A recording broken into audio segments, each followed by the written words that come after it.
This is Dr. David Pomeroy, your host on ADHD Focus. I wanted to remind you that the show is not intended to be a recommendation for diagnosis or treatment of any condition for any specific person. Please consult your mental health professional or doctor managing your ADHD or mental health issues about any diagnosis or treatment-related information that you hear on the show. Refer your ADHD provider to the show if he or she would like more information. Thank you. Good day and welcome back to ADHD Focus. This is your host, Dr. David Pomeroy, bringing you the show that provides you with accurate, relevant, and up-to-date information on all aspects of ADHD. My guest today is Dr. Joel Nigg, who is a professor in the Psychiatry and Behavioral Neuroscience at Oregon Health Science University and director of the Division of Psychology. He is a researcher and leading researcher in the field of ADHD, author of many papers, and his most recent book is Getting Ahead of ADHD, an up-to-date summary of what we know in areas of ADHD and the environment, exercise, diet, video games, pollutants, and looks at different new treatments and all kinds of things related to ADHD. Today we'll be addressing sleep and the ADHD brain. Dr. Nigg, welcome to the program. Thank you. Pleasure to be here.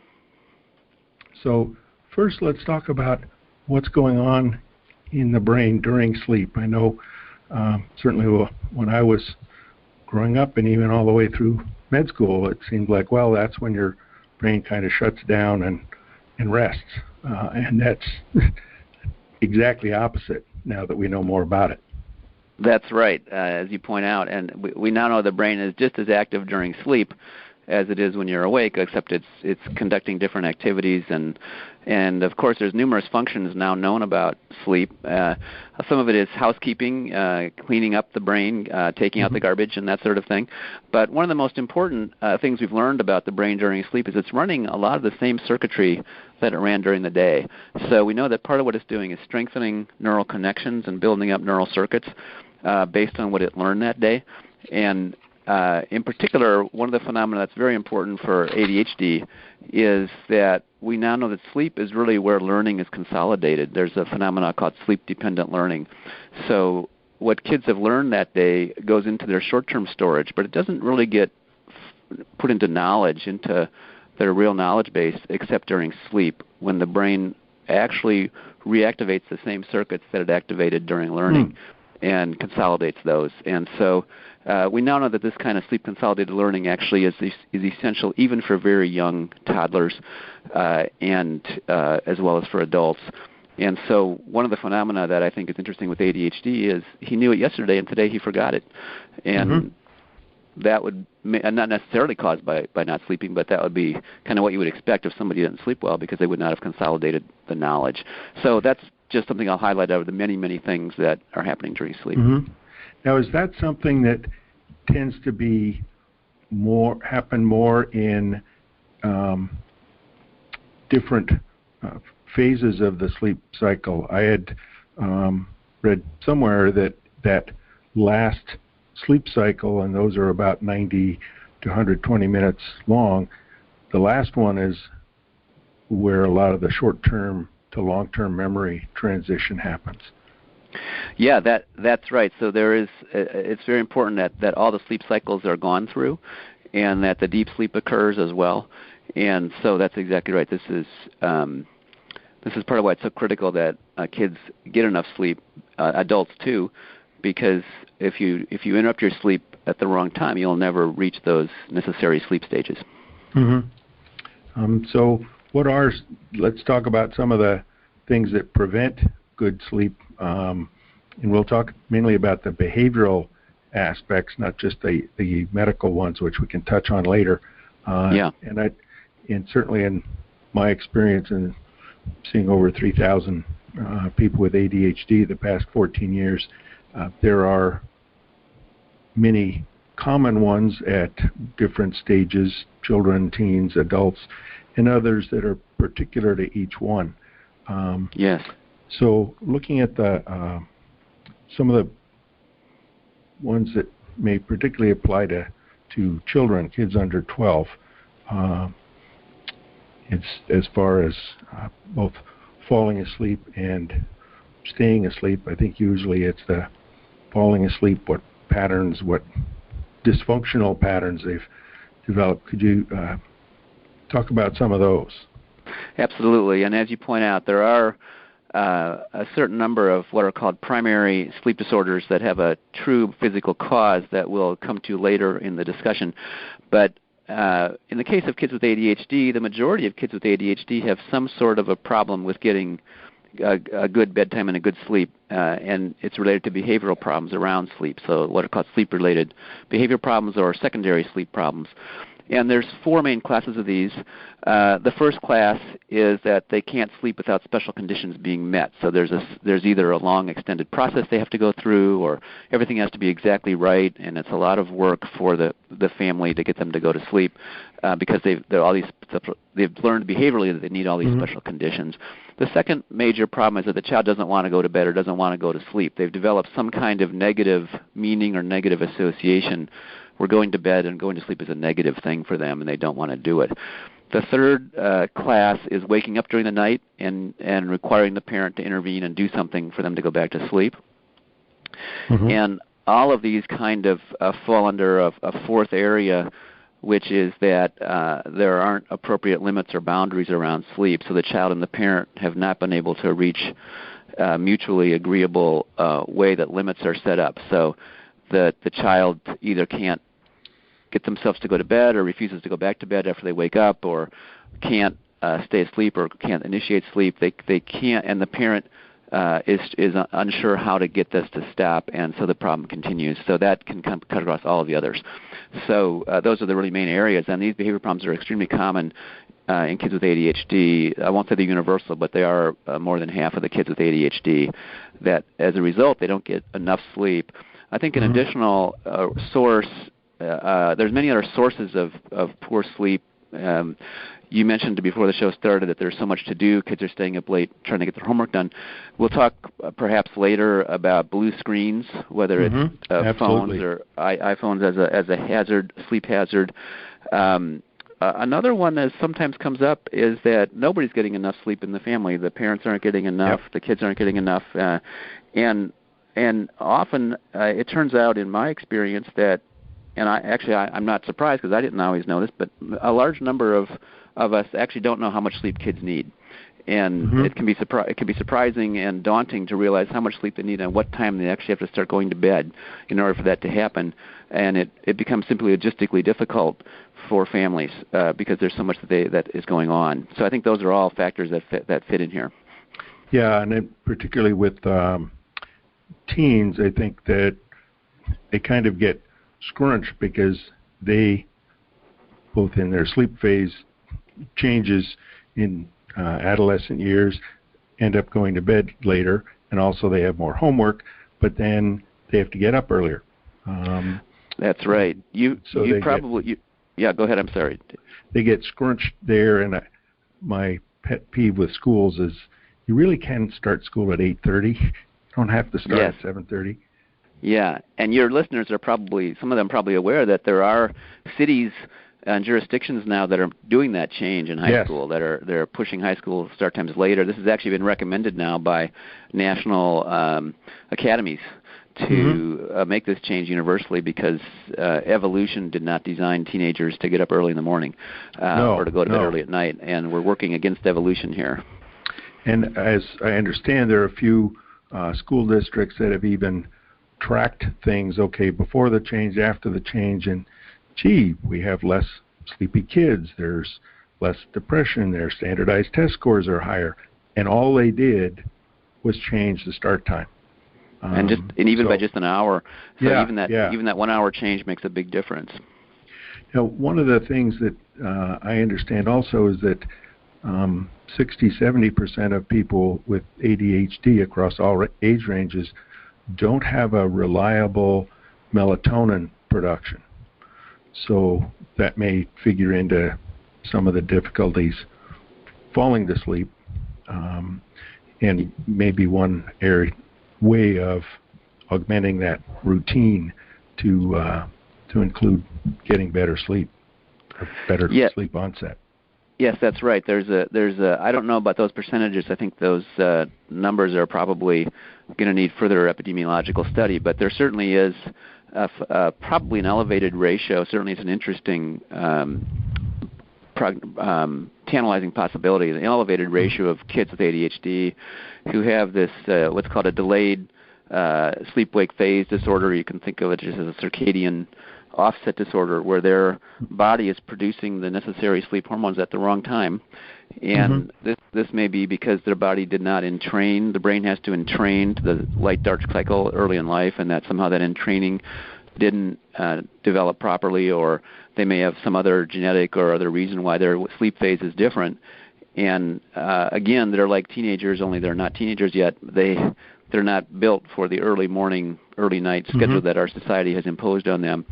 And as you point out, there's often a biological, a behavioral piece of this. This often can be styled behaviorally, where they've gotten in the habit of this, and their body can learn and entrain itself to produce these hormones earlier by practicing the behavior, and the body learns to adjust, just like our body learns to adjust to other rhythms we give it. That said, though, there are cases where it truly is need to be intervened with around the hormonal balance and the melatonin balance. I don't know if you want to talk about melatonin, but that's a special situation. Yeah, we can get to that one later. I think the key behavioral one, or one of the things you mentioned in terms of in training the brain with light and dark. Now, of course, we're under light, artificial indoor light, much longer than the natural cycles outdoors, but also the I guess more intense light exposure of screen devices. Not only the distraction of your mind's bouncing around, then you put it down and you try to go to sleep, but just the blue light that screens put out, whether the color on the screen is actually blue or not. And that impacts, I think, people of all ages now. The really common device use is a problem. What kinds of things can people do to minimize that imbalance in terms of the light and later light exposure? That's absolutely right about the screens and devices are a major hazard for all of our sleep, and kids included. And there really is a biological basis, as you point out. The part of the brain, the suprachiasmatic nucleus, that is involved in sleep hormone production relies on light signals to know when it's time to start shifting the body's hormone production towards sleep. And that is fooled by our screens because, as you point out, they include the spectrum of light, the so-called blue spectrum, portion of the spectrum that part of the brain is relying on for its signaling. And so, as we all know, when we see the sun go down, you notice that the color of the sky changes and it's not blue anymore. That's an indication that the blue spectrum light is going down. That's what the brain is relying on.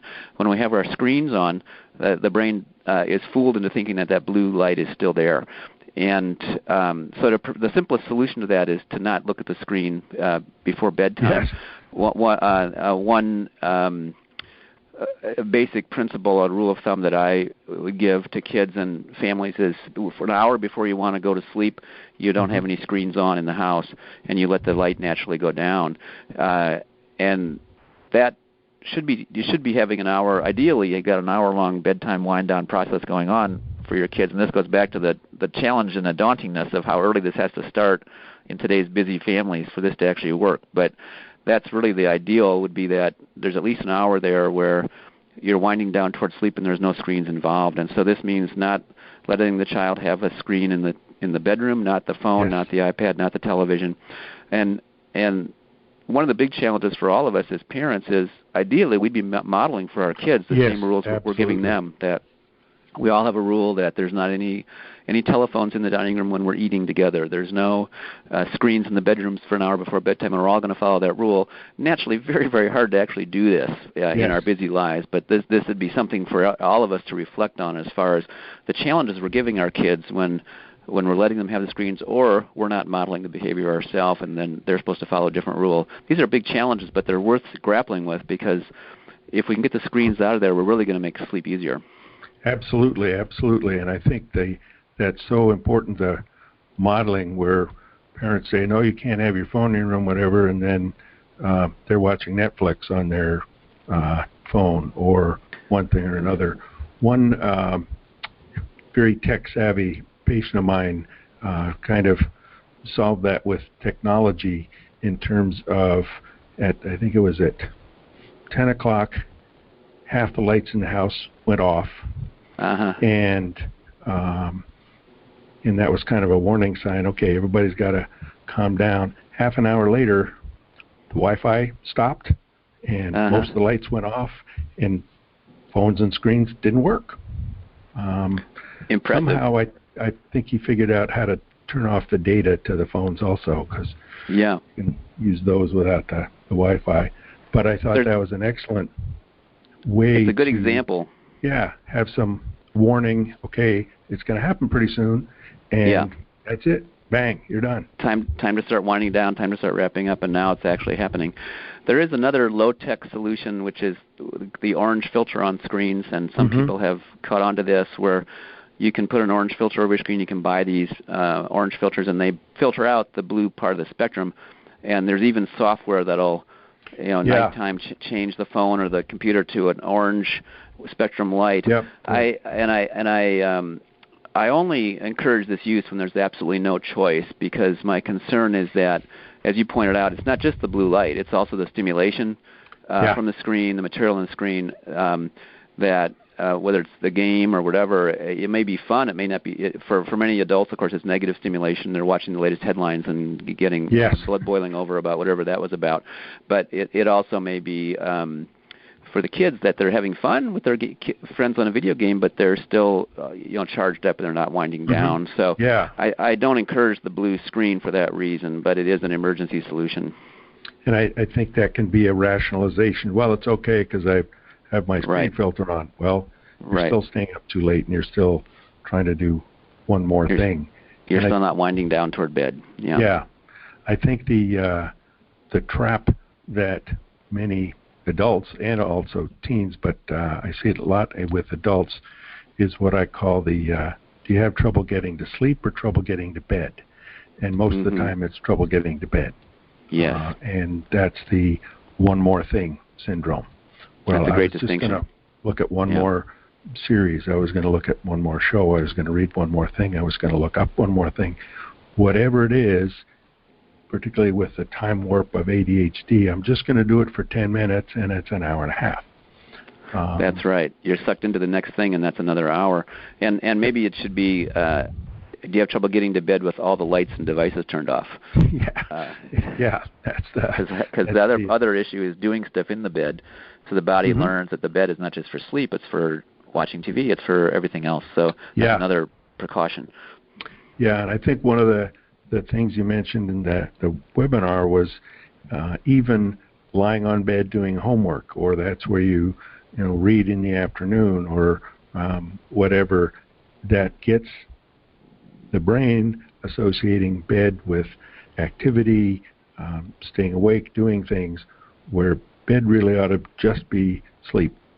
And that's the ideal. That's the ideal. Even when the bedroom has to double up as the child's study room, which I know for many families that's the reality in terms of space available, try to avoid it being on the bed, so that the bed itself is reserved for sleep and the homework is at the desk or at the table in the room, so that there's a special place. And that way the body doesn't learn that the bed is a place where unpleasant things happen, but it's a place that's a pleasant place to go. You want to go there, or you like it, and you want that to be a positive experience getting in the bed. So we talked about some of the common problems at all ages, and particularly with teens. What are some of the ways to address that delayed sleep phase, which partly is, I guess, cultural, but then there's also a very real issue of a delayed sleep phase syndrome? Teens are a very challenging group because if they have ADHD, they may have a genuine sleep disorder in terms of delayed phase, but as a lay person, you can never tell the difference between that and the normal offset of adolescence, because adolescence, as we talked about already, does offset the sleep cycle automatically with adolescent hormones. This is, by the way, as a footnote, another reason to be cautious with melatonin in adolescence, because it's another hormone that you're going to put in there with an unknown interaction with the natural hormones of adolescence. So just a footnote of caution around melatonin in teenagers without medical supervision. But that said, the first task on this is to try to help the teen. And certainly with teens, you obviously need them to want to do this or to be motivated to try it, is to try to learn an earlier cycle. So you start gradually working back little by little, earlier and earlier bedtimes, and till you think they're getting, I mean, we want our teens to be getting 8 to 10 hours. You know, I set a goal of 9 hours for teenagers in high school for sleep per night, and I'm sure many listeners would cringe to hear that, because it's so hard to do that, but that's part of what you really want them, you know, if they're going to have to get up early for school. Yeah, they need to be in the bed at 9 o'clock. And so what does that mean about backing that up to what time you're going to finish homework, what time you're going to turn the screens off?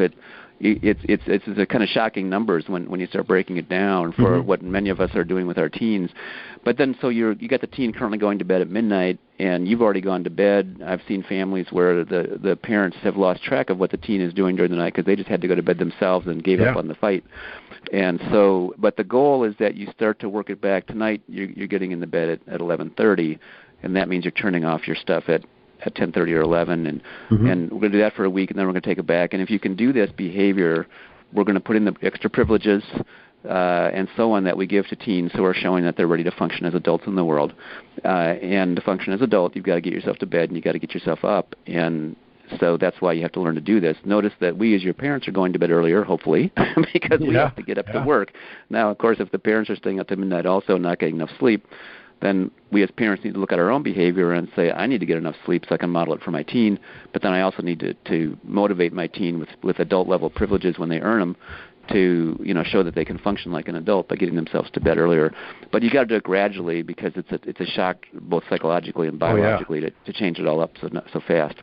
Right. And I know, well, when people, whether it's travel or sleep cycles, have gotten off on vacation or whatever, that the thing to keep most consistent and hold to is the waking up time, the getting out of bed time. That's right. You can't say, okay, well, we've been going to sleep at midnight. We're all going to go to bed and sleep at 10. Well, that's just not going to work. Right. But if you go to bed at midnight and you have to get up at 7 no matter what, don't take a nap the next day. And one of the things that will help you get to sleep is how long have you been awake. It's going to be easier to get to sleep at 10:30. You'll be tired, keeping that's right. consistent. And I should assure the listeners that there's a number of specific tactics for working that clock back again behaviorally. So this is really a place where if it can't be done by just trying to do it, it's really worth getting in with a counselor because there are specific tactics you can use to ratchet that clock back the way you want to do. And that's the first thing to do with a teen before you worry about whether they've got a true medical disorder, is just behaviorally work that back with a counselor and adjust that clock cycle and see how far you can get. Yeah, there was a report in the British Medical Journal back in 2015 that I've seen cited recently, and then a follow-up study in 2018 looking at just what they call brief intervention, just 2 sessions with a therapist looking at what are the issues and what's good sleep hygiene and keeping a sleep diary, and then following up with that a couple weeks later. And definitely I think some of the interesting things I saw out of that was that not only were there fewer sleep problems, but quality of life improved, and teachers noticed there were less behavioral problems at school for kids who got better sleep. Yes, that's one of the most hopeful studies I've seen in a long time. The one I know the study you're referring to, and it's quite an enjoyable study to read. And part of what was striking as well, which I think you mentioned, is it only took a couple of sessions with the counselor. Yes. This was not 3 years of therapy. This was 2 sessions with an expert counselor who knew how to teach the behavioral program, and the parent was able to go work with the child and improve their sleep program. That's so it's really quite straightforward, but it's having that knowledge and working through the problems, and that's where a couple of counseling sessions can make all the difference. Yeah, and I think particularly with families, it's not just, okay, the 14-year-old's going to go in and talk with a counselor. No, both parents and the 14-year-old, and if there's an 8-year-old sibling, then everybody's in there. So everybody gets the information and knows how to work with it. One of the things that I think is, and this is technology helping, is kind of an advancement on the sleep diary, and that is any of the number of apps or Fitbit bracelets, whatever, that can actually track what sleep phases you're in, how much good sleep you've had. Now, admittedly, the surrogate for the sleep phase is how much are you moving. But still, I've seen people say, boy, I looked and I really wasn't getting much efficient sleep, so I changed this and that. That whole idea of here's the information, you have the feedback right now, can really help. It can really help. A couple of cautions there is this may be outweighed by needing to keep the device out of the room. Yes. And so you have to make sure that's not going to turn into looking at the device when you shouldn't. And the other is that not to rely wholly on these things, because many of them are not yet as reliable. But it is a great way to start to get some information and to start to realize I'm really overestimating how much sleep I'm getting. I need to get more serious about this. Mm-hmm. And I think that may be an advantage of the, and I use Fitbit only because that's the name of the things I've heard, but I know there are other various watches and one thing and another where there isn't a lot of looking at something. Maybe teenage eyes can see that micro print. I certainly couldn't read. And as you point out, there are watches that will do this, or watch devices, and of course some of them, like the Apple Watch, they have lots of capabilities, and you might as well have your phone on. But you can set that, I think, potentially to get the technology where you have the sleep recording on the watch, but you're not putting too much temptation on yourself or the child to secretly check the messages and the text messages and everything. Mm-hmm. And one of the other things a lot of people also try, sometimes out of desperation or because, well, this ought to help, is either different supplements or even the over-the-counter things, the Tylenol PM, or use Benadryl or various antihistamine things.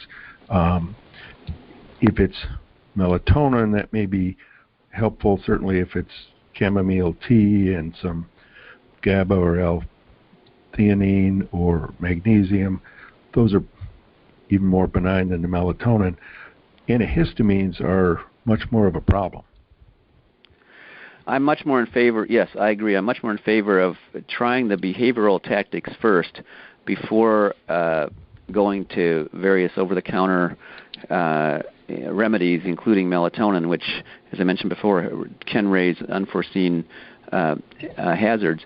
A number of behavioral features are available for families and are available for kids. We talked about the boundary around sleep already, keeping a time boundary where you're going to be unwinding for sleep for a while. You're not going to be doing stuff right up to the last minute. And a space boundary where the bed is only for sleep. Those are 2 boundaries around sleep that are very helpful. Thinking about the activity, if you're going to bed at 9 o'clock, 8 o'clock is not the time to start the wrestling match in the living room. Right. Not the time for the last second football game in the kitchen. But this is the time to be winding down and doing quiet activities. And for those that are older, a challenge for a lot of teenagers again is maybe that evening basketball practice or that evening soccer game under the lights or whatever, and you just had a lot of great exercise, and that's good for sleep ultimately, but your body needs time to come down from that intensity, and it may be better for that exercise to be at 4 o'clock or 5 o'clock instead of at 7 or 8 o'clock. And so this is a challenge, is getting that right activity sequence, and certainly foods, eating a big meal right before bedtime can be a factor. And so thinking about setting the meal at the right time and getting the right amount of food in you, so that your body has time to go back to sleep and not be focusing on food or digestion. And so these kinds of life cycle and life often And then whether it's maybe warm milk or something that's relaxing at night, that associates with pleasure. So one of the things that we try to shoot for behaviorally is that going to bed is a great experience for the child. Mm-hmm. And this Exactly. is where the bedtime story or the bedtime chocolate milk or whatever really can play a positive role as far as this is all really a nice process that's attractive to the child and enjoyable. That's really helpful. And that behavioral stuff I like to see tried before we try over-the-counter helps. And then, as you say, there's a number of fairly lightweight things that can be tried after that before we go to anything more prescribed. Mm-hmm. And I think, like pretty much anything we do, if you have a routine sequence and follow that routine, your brain learns that, okay, this is what we're going to do, and the next step is we're getting in bed and going to sleep. And that's what we want to train. Well, that's right. As usual, and unfortunately, we're at the end of our time, and I very much appreciated the discussion with you. Just to sum up, I think the key point here is that during sleep, not only is the brain clearing out some of the garbage and little bits and pieces, kind of defragging the disk, but it's also when learning is consolidated. That's actually when the learning gets solidified in the brain. It's not when you're studying at 8 o'clock at night. My guest today has been Dr. Joel Nigg with the Oregon Health Sciences University, and his book, Getting Ahead of ADHD, addresses a number of the things we did today on sleep, but also on diet, exercise, video games, toxins and pollutants, and it is an excellent resource for everyone out there. Dr. Nigg, thank you again for joining me. Thank you, David. My pleasure, and thank you, everyone. So take care and be well until next time.